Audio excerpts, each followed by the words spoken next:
pulled pork on select harvests is the only other thing I've got. I'm disclaiming that I added SHV to my super portfolio yesterday. So before I knew you were doing a pulled pork on it, but there you go. Yeah, I don't own them at the moment, but I've owned them over the years. I'd They've never been heard of them around for, before. okay, biggest almond manufacturer, biggest almond farmer and exporter in Australia. I Uh, eat a crap ton of almonds every week, so I've been supporting them, I guess. you should write to them for a discount. Yeah. And that's actually an indication of what they're saying, that people are cottoning on to the health benefit of almonds and the market's growing just for almond usage in general. They're saying it's getting about 5 to 7% CAGR per annum. Um, I know that Alex often has an almond latte. Um, I'll often throw a few almond flakes into my cooking. So yeah, it's reasonably healthy for you, I guess. I don't know what the long-term I benefits are, saw but I saw a TikTok. There's the guy. Have you seen? You may. I don't know if you've seen. There's a guy who's done a series on the blue zones on Netflix. Some doctor who's a no. specialist in Okay. long, healthy living. Can't remember his name, but I follow him on TikTok. He did a video the other day saying, actually, almonds are really bad for you after all. We've discovered that Ha, there's ha, this ha. thing in almonds that he goes, now I regret all the almonds that I've eaten. Almonds and spinach, the two things that we What? eat, we have in our two of the things we have in our green smoothies every day. He said, actually, it turns out they're really, really bad for you. So, and I was like, screw it. I'm eating almonds anyway because I like them. So Well, I yeah, remember, nothing is good for you, Tony. That's the well, lesson. Nothing is good for you it anymore. does change, doesn't it? Which I Yeah, guess is what science that's does. But yeah, yeah, yeah, you and I both lived long enough to hear that red wine's good for you, red wine's bad for you, coffee's good for you, coffee's yeah, bad for you. yeah, yeah, yeah. It just goes on and on. But anyway, at least an extra 7% of people believe that almonds are good for you because they keep buying more of them every year. Uh, Yeah. Black Harvest is one of the only listed agricultural businesses in Australia. There's not many of them on our markets. And I think one of the reasons for that is that agricultural businesses are fairly cyclical. So in the past, like I think the last time I owned Select Harvest was quite by luck, but it went up like about 400% before I sold it in a quick period of time. And the reason for that is because the almond market is dominated by California worldwide. They own, or they produce something like 80% of the almonds consumed in the world, and Australia is second to that. But when I owned Select Harvest, this is going back 15 years ago maybe, there was a drought or a bushfire or something in California which curtailed their yield that year, and Select Harvest just boomed. And then, of course, things returned to normal after the weather improved or got colder or whatever it needed to do in California, and the market, went back to stability, and California started exporting 80% of the world's need for almonds again. So I think you need to bear that in mind if you're looking at this stock. It's definitely shot the lights out this year if it's with its performance. It's actually benefited from the Trump tariffs which came in, and that certainly supported its financial statements, at least earlier in the year. And there was an AFR article in April which stated that the Trump administration's trade war has created many losers. The list of winners is somewhat shorter. One of the more surprising, Australia's almond industry, which is stepping in to fill the void left by steep barriers on imports from California, the source of 80% of global production. Sales of Australian almonds to China have been growing for years. Now their biggest rival, the US, has been locked out of a growing market amid a trade war between the world's two largest economies. The sweeping tariffs announced by US President Donald Trump on April 2, his Liberation Day, have closed a lucrative market for American farmers and handed the advantage to others. Chinese buyers faced with a 145% tariff are instead turning to Brazilian soybeans, for instance. So I won't keep reading, but basically, back at the start of the year anyway, China retaliated to the US tariffs by putting 145% tariff on almonds. I'm not sure where that is now because I hunted down a 5-year graph for almonds, and it is still in buy territory, but it has flattened out since the middle of the year. So I'm guessing that the tariffs have been either reduced or eliminated for California almonds. So that's something else to bear in mind, I guess, is that's another dimension for all this, is what's happening with tariffs. But all those things aside, there's still a lot to like about this business. So they operate 15 farms across 3 states, although mainly in the Riverina, Murray sort of district. So even though they talk about a geographically diverse orchard portfolio, it is concentrated in one overall sector in Australia. They also operate a processing facility, which they use to shell the almonds, because almonds have to be shelled, and vac pack them for export. They export a lot domestically, but also to China, as I said, India and the Middle East. Couple of things have lined up for them this year, apart from the fact that California's tariffs haven't worked for them, but also a metric that they track called new plantings. So new plantings of almond trees are down in the US, in California. So California still dominates the world, but they're not planting as many new trees as they have in the past. And why is that important? Because it takes 7 years for an almond tree to mature. So these particular nut growers are always planting 7 years out.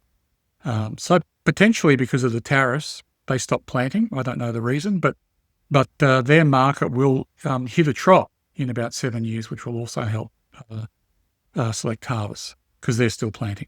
So the other thing which helps Select Harvest is they have a lower cost structure. So California, on average, costs $8.70 Australian per kilogram to produce almonds, whereas Select Harvest is $6.71. So something like a 25% benefit there.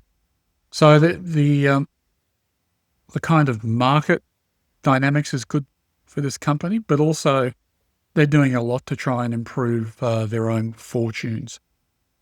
Before I get into their results, I'm just going to go through a history. So they were founded in 1978. They were listed on the ASX originally as Defender Limited, but their origins go back to the 19th century, which saw plantings of almond trees on the Adelaide Plains.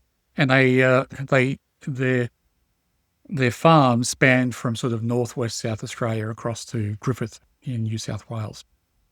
So that's the Murray River, Sunraysia, Riverina areas, which is kind of the food bowl for Australia anyway. In the 60s and 70s, they moved from the South Australian area along the Murray up to the Riverina, as I said, which were areas of better land and water access. And then after they did that, Select Harvest grew significantly. As the acreages grew, they also expanded into the packaging and processing and in exporting. So they become vertically integrated. Results for this year were good. Having said that, their volume was down 15.7%, and a lot of various reasons for that, but including the fact that they lost some of their yield to frost. And that's despite an investment in over 300 frost blowers across the farms. They still couldn't eliminate frost and lost yield because of that, which I guess is a highlight of some of the risks for this type of farming. Even though volume was down, revenue was up 35%, with an average price of $10.18 per kilo. And their production costs were largely flat. So that was all cream for them. EBIT was up 246%, or $39 million.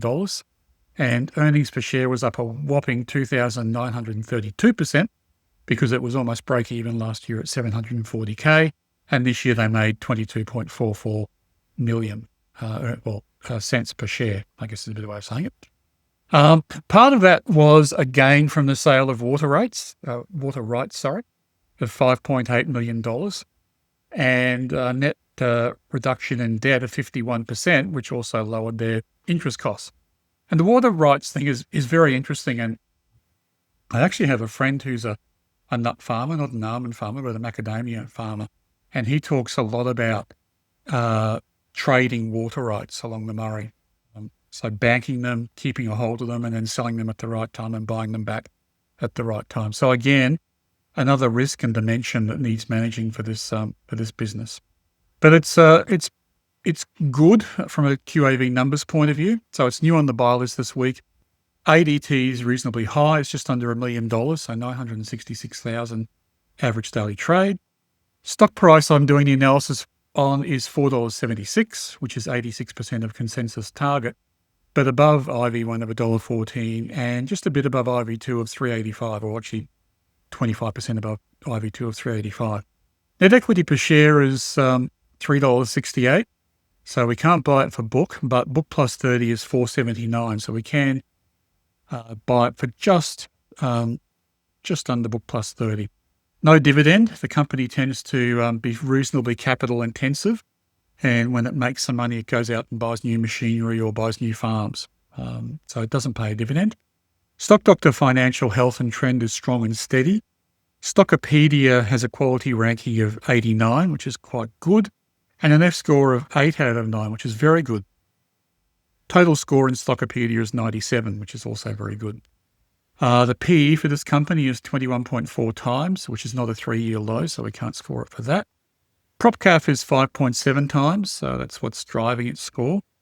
Forecast earnings per share growth is 72%, which is good, which means growth over PE easily meets our hurdle of 1.5 times. It sits at 3.38 times. We don't have an owner-founder. I guess it goes back a long way, this company, so no owner-founder on the board.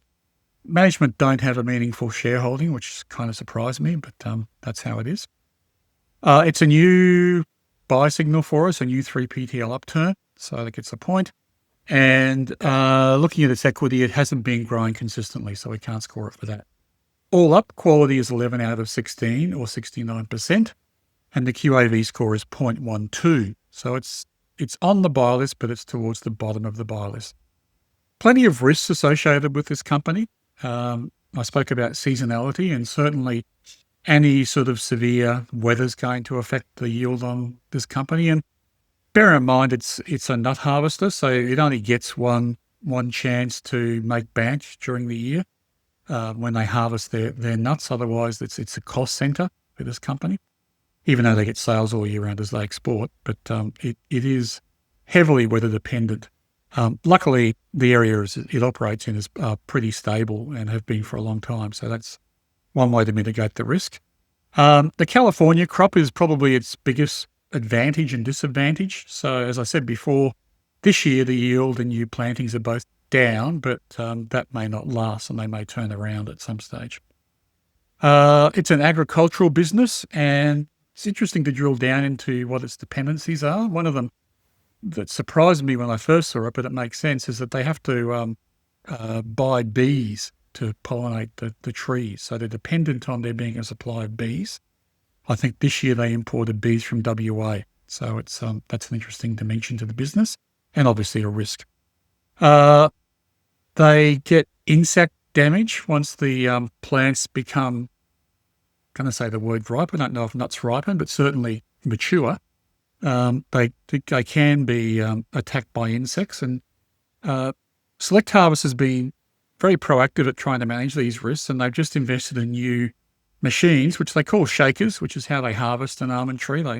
They shake the tree and catch the nuts as they fall, but it allows them to harvest quicker, which avoids more insect damage that they were getting in the past. And I guess they're also reliant on water rights. So at the moment, they've been managing that process pretty well, and they sold some excess rights and banked that this year. But there's always an element of government at play in water rights, and the rules could change down the track, which would be a risk for them. On the positive side, the company at the moment anyway has management which is very proactively managing these risks. As I said, upgrades to machinery, good management of water rights, but they're also fostering closer connections to customers by cutting out middlemen, and that's allowing them to get a better relationship with the customers and more repeat business, but also a bigger margin in their vertically integrated business. So that's good. And then the last thing is that, as I said before, they do benefit when the California crop fails. either due to drought or bushfires or this year tariffs for whatever reason. So it can be a bit of roulette with this stock. And they, because of their good cost structures at the moment, if there is a tightening in the market because supply is driven up if California produces less, then that is straight cream to the bottom line. So it's very much a seasonal business. It is heavily reliant on what happens in California because they're the price makers, and it's fairly cyclical. So the share price is trading, I think, around 5-year lows. It just crossed its buy low. But to give you an example of how cyclical can it be, I think at the start of the 5-year period, it was trading over $8, and it's now trading at $4.78. So it was trading at its high point at $8.70, and it's gone all the way down to its low point of $2.90, and now it's on the way back up and crossing its trend lines as a buy signal. So that is Select Harvest. Well, seeing as I just bought it, I hope it continues to get back up to the $8 mark. Yeah. Good news for shareholders such as myself. I just asked GPT about the almond risks. Apparently not as bad as TikTok made out, which, is shocking. It's phytic acid and oxalates that both spinach and almonds have that in certain conditions can reduce your body's ability to absorb things like calcium, magnesium, or zinc. But GPT says unless that's all you're eating and nothing else, and you don't have a predisposition to kidney stones and other things, it's probably not a problem. And the benefits of eating almonds and spinach outweigh the potential, Yeah. prevention of absorption of those sorts of things. So, I'm shocked good. I'm shocked that someone made a TikTok just for likes.